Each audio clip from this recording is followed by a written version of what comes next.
Good evening and welcome to a special edition of Inside KELOLAND. Tonight we're focusing on the changing political climate in 2019. South Dakota's congressional delegation has a fresh face as Washington becomes split down party lines. We're talking with our Washington, D.C. correspondent about what that means for South Dakota. Senator John Thune takes an elevated role in Congress, plus history was made this weekend as South Dakota inaugurated its first female governor. We went inside the governor's mansion with Kristi Noem. First, let's start with Congress. Democrats now have control of the House of Representatives, and they are ready to investigate every aspect of Donald Trump, his presidency, his campaign, his business dealings, and more. Manu Raju reports. And to the Speaker of the House, Nancy Pelosi, I extend to you this gavel. With that, Nancy Pelosi officially took over as House Speaker, and the newly emboldened Democrats took charge in the House, with plans to confront President Trump and his administration.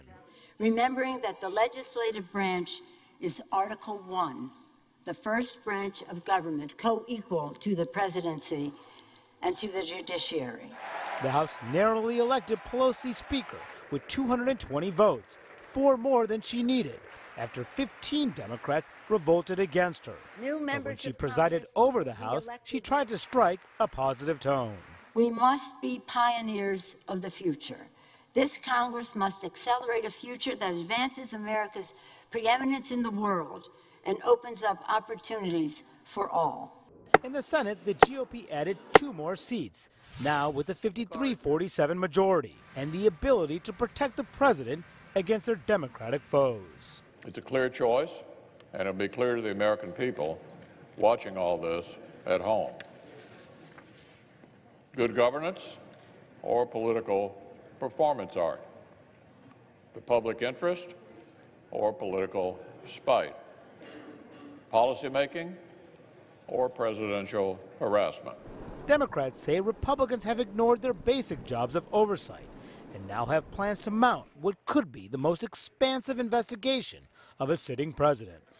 The new chairman of the House Oversight Committee told CNN his first priority would be to get to the bottom of the decision to put a controversial citizenship question on the U.S. Census, suggesting Commerce Secretary Wilbur Ross misled Congress. He has to answer for something that he said that I don't think was accurate. And what we're going to do is be in search of the truth. Also, Acting Attorney General Matt Whitaker could be forced to appear before the House Judiciary Committee this month. They're trying to get a date, and they're dragging their feet on a date. We'll see what happens. Will you send a subpoena to him if he doesn't comply? We have to. While Pelosi has her hands full, some of her colleagues are already pushing to impeach the president. The road to impeachment is a long road, many miles. The standard is high crimes and misdemeanors, and he has committed the felony of obstruction of justice. Pelosi, for now, wants to keep the focus elsewhere. We shouldn't be impeaching for a political reason, and we shouldn't avoid impeachment for a political reason. So we'll just have to see how it comes. Did Robert Mueller come back and say, I am seeking an indictment? I think that that is an open discussion. I think that is an open discussion in terms of the law. Everything indicates that a president can be indicted after he is no longer president. And joining me now to discuss this further is KELOLAND's national correspondent, Alexandra Limon. Good evening. Now let's start with a bigger... Hi, good to be with you. Thank you. Let's start with a bigger overview of what's happening in Washington. This is the first time in Donald Trump's presidency where he is facing serious opposition with power. What will that look like for him? Well, I think that we will see pushback, particularly in the House of Representatives, in a couple of different ways. First off, when it comes to the president's legislative agenda, you know, under the previous Congress, if the president supported a bill or a piece of legislation, it was guaranteed that it would at minimum get a vote in the House of Representatives, and now we're already seeing the opposite of that. In fact, on the very first day of the new Congress, the House voted on and passed a continuing resolution to fund the government and reopen the government, even though they knew President Trump had already said he would oppose that. So that's the first way, legislatively. But then also, you touched on it briefly, we'll see it in the way of oversight and investigations. Democrats will now be chairing these very powerful committees, and they will be looking into things like the president's tax returns and why he hasn't released them publicly, things of that nature. So we're going to see the pushback in a couple of different ways. Very interesting. Now, South Dakota's congressional delegation has changed. Congressman Dusty Johnson has taken the position as South Dakota's lone voice in the House of Representatives. As we can see in this video, he was sworn in last week by the Speaker of the House alongside his wife, kids, and his parents. Now, Alexandra, you interviewed Congressman Johnson in December as he was getting ready to take on his new role, and he told you he's ready to work across the aisle when it makes sense. What have you seen on Capitol Hill in regards to cooperation and willingness from both parties to actually work together? Well, it's good that Congressman Johnson expressed that willingness to work across the aisle, because he and everyone else is going to have to do it whether or not they want to. I mean, with a divided Congress, Democrats in control of the House, Republicans in control of the Senate, that's going to be the one and only way to get anything done. They will have to work across the aisle in a bipartisan way and get the president on board in order to get anything done here in Washington. Nice. And obviously we know Congressman Johnson is just one voice of 435, and you covered former Congresswoman, now Governor Kristi Noem in the House of Representatives. How does Johnson have a voice for the state here in South Dakota? Yeah, and I talked a little bit about this with Congressman Johnson, and he says he wants to forge his own way in Congress, maybe not necessarily follow former Congresswoman Noem's steps. And he says the issues that he wants to focus on are agriculture and transportation. He says those are issues he thinks are very important to the state of South Dakota. So that's what he's hoping to focus on here in Washington. And where South Dakota is really gaining some power is just down the hall in the Senate, and that's where obviously Senator John Thune just took up one of the most powerful positions in Congress. Alexandra, can you talk about the significance of Thune being elected the majority whip? Right. Well, Senator Thune becoming the whip makes him the second most powerful senator after Senate Majority Leader Mitch McConnell. So it is incredibly important. Senator Thune was already a part of Republican leadership, but we see that he is working his way up higher and higher on that ladder. And I had a chance to talk to him about that. He says that he thinks that all of the relationships that he's built here in Washington over the years will become incredibly important in his new role as Republican Senate whip. Very nice. And for those who need to brush up on political science, what exactly does the whip do in Washington? Well, I like explaining this because essentially the whip whips the party into shape. That's really the simplest way of explaining it. It's going to be Senator Thune's job to get members of the Republican caucus in the Senate on board with pieces of legislation that the Senate Majority Leader or the president want. And if those Republican senators are holding out for some reason, it is going to be Senator Thune's job to whip votes, to get them on board. And if that requires him making some deals to get that accomplished, well, that's what he's going to have to do. Yeah. And we're going to play your report with Senator Thune in just a minute, but first, we already saw the power in action earlier this week as Thune was one of only 8 members of Congress meeting with the president about that government shutdown. Now, we saw Nancy Pelosi say the legislative branch is co-equal. Now, how do members of the Republican Party plan to support the president while still getting work done in this Democratic-controlled House? Well, it's going to be a tricky balance, but we're seeing it definitely play out in the Senate where, Senate Majority Leader Mitch McConnell has said he won't call bills to the floor when it comes to funding and reopening the government unless the president supports them. And we're seeing some pushback from Democrats saying, Congress is supposed to be an independent branch of government. So we should be voting on bills. That's our job. And then if the president chooses to veto them, well, that's his decision. But we should be at minimum voting on these things regardless. So it's going to be interesting to watch the dynamic play out in both chambers of Congress as we move through the next 2 years. It's definitely going to be very different than President Trump's first 2 years in office. Definitely. All right. Thank you very much for your time, Alexandra. We appreciate you. Have a good night. While it has a strange name, the whip is an important legislative position. Senator Thune talks with Alexandra Limon about the responsibilities of the second highest ranking U.S. Senator. This was when I was a young staffer. That was my boss, Senator Jim Abner. South Dakota Senator John Thune climbed the political ladder rung by rung. He started as a staffer on Capitol Hill, served as a congressman, and he's been South Dakota's senator for almost 14 years. Thune was elected as the Senate Majority Whip for the 116th Congress. What's a whip?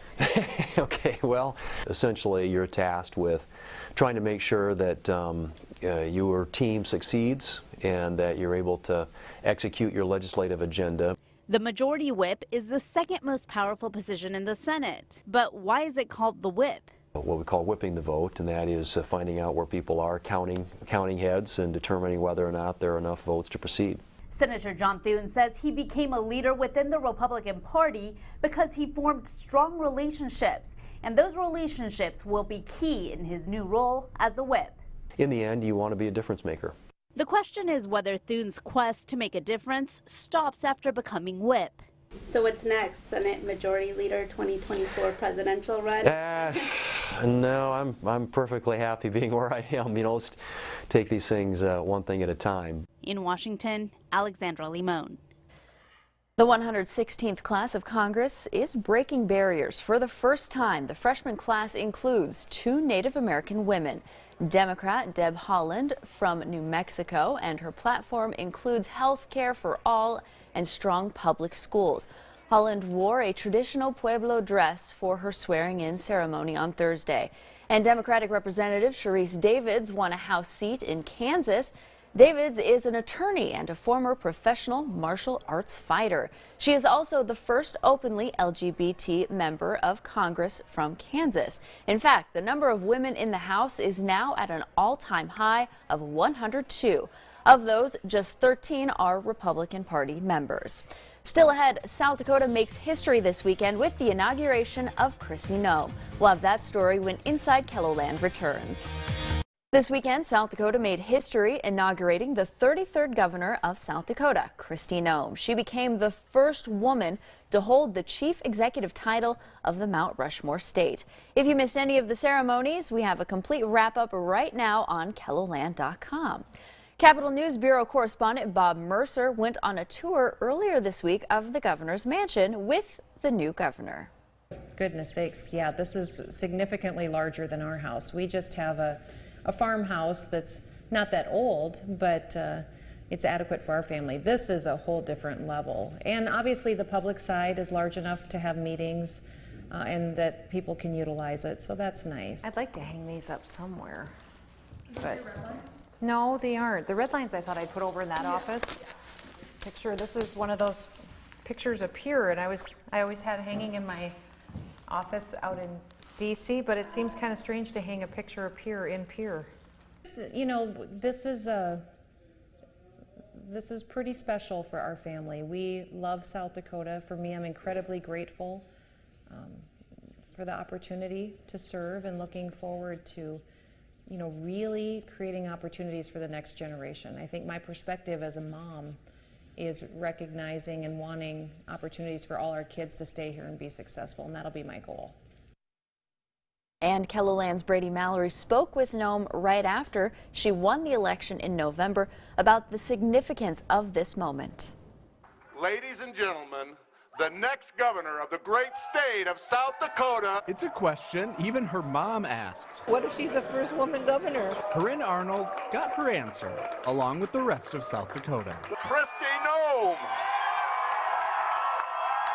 Well, thank you all. My goodness, thank you all so much. It's late. You all should be tired and wore out by now. Governor-elect Kristi Noem says she's far from tired and is already looking at filling her cabinet before she's sworn in. It hasn't probably sunk in yet, but I'm sure with time it will. Noem ran on promises of low taxes, boosting business, developing the workforce, and tackling drug problems in the state. Even so, it's not lost on her. Her name will be in the history books for being the first woman who has ever been governor here. I've had so many people call and text me and tell me that they think it's so special that their little girls have someone that they can watch now in the future. It does mean a lot to me. The four-term U.S. House representative says she likes to see women at the table, no matter the situation.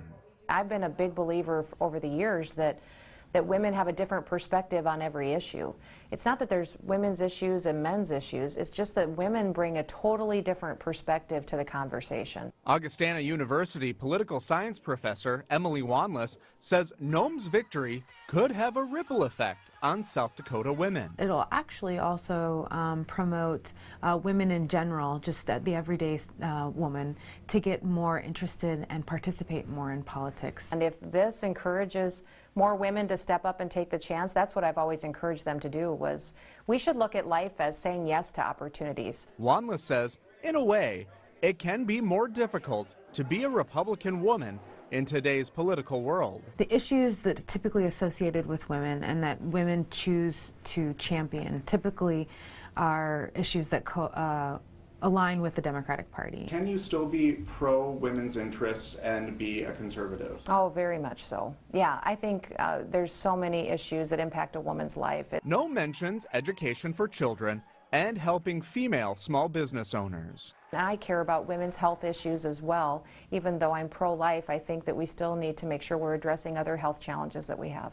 No matter which gender, Arnold says what mothers usually say when they see their children succeed. And I'm really, really proud of her. Moving forward, Noem hopes voters don't just look at her as the state's first female governor, because she hopes they see experience and someone who works hard.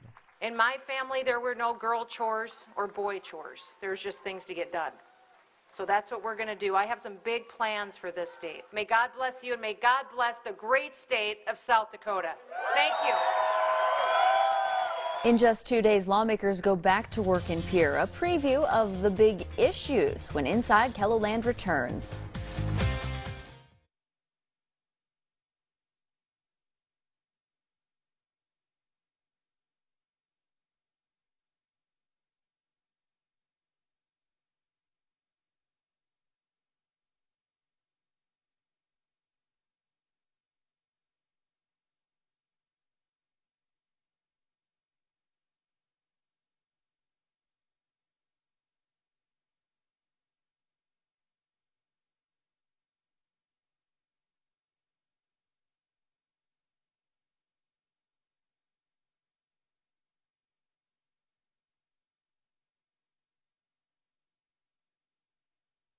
Welcome back. The 94th legislative session promises to be a busy one for South Dakota lawmakers. It is estimated that 500 bills could be proposed. Now, according to a couple of legislators KELOLAND's Don Jorgensen talked to, bills dealing with special education, nursing homes, and mental health could be a few of the hot ones. The 2019 legislative session kicks off next Tuesday. That's when lawmakers will start dealing with a host of hot topics, including mental health, specifically how it pertains to our drug problems and prison crowding. I know one of the specific proposals is going to be to expand what's called the 211 system statewide in South Dakota. Assistant Majority Leader Jim Boland of Del Rapids says a summer task force studied that issue. Another task force also looked at ways to increase funding for special education. Boland says the legislature should also increase the state reimbursements to nursing homes to keep them from closing, which has been a troubling trend across the state. That's going to be a very important issue statewide, but especially in some of our more rural areas, because in a lot of small towns, the nursing home is one of your bigger employees. Other topics lawmakers will be dealing with: funding for pre-K education. Democratic State Senator Randall Neseba is going to introduce a bill to create an early education council. Simply so we could start working together to assess the problem of what would it take to be able to fund pre-K education. South Dakota is one of only 7 states with no pre-K funding. And speaking of money, lawmakers disagree on what to do with millions of dollars expected from online sales tax collections. Neseba would like to use some of that money to remove the 1% sales tax on food. Sioux Falls only used to have a 1% tax on food, but we were forced to raise it to 2% for streamlining because we were told someday we'll have an internet sales tax and we'll be able to finally take the sales tax off of food. So I hope we can work on that too. Now, other legislative topics lawmakers could be dealing with this session are sports betting and industrial hemp. Also, when lawmakers head back to Pierre next week, they'll be getting a bigger paycheck. This is the first wage hike for state legislators in about 2 decades. This year, lawmakers will be paid more than $11,000. That's a 90% jump from the previous session.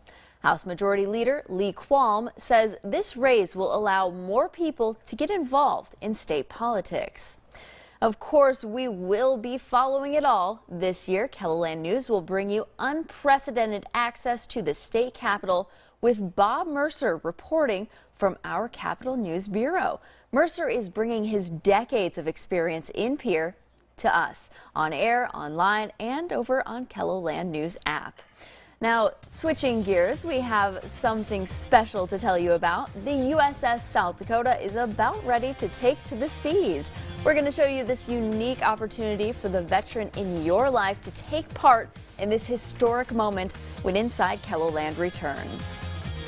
Welcome back to Inside KELOLAND. A 3rd Navy vessel bearing the name South Dakota will soon be ready to help protect our country. But first, it must be commissioned. 2 lucky people will win a trip to the historic ceremony. The commissioning of the USS South Dakota is set for February 2nd in Groton, Connecticut. Now, as KELOLAND's Kelly Volk reports, back in October of 2017, we watched as the submarine sponsor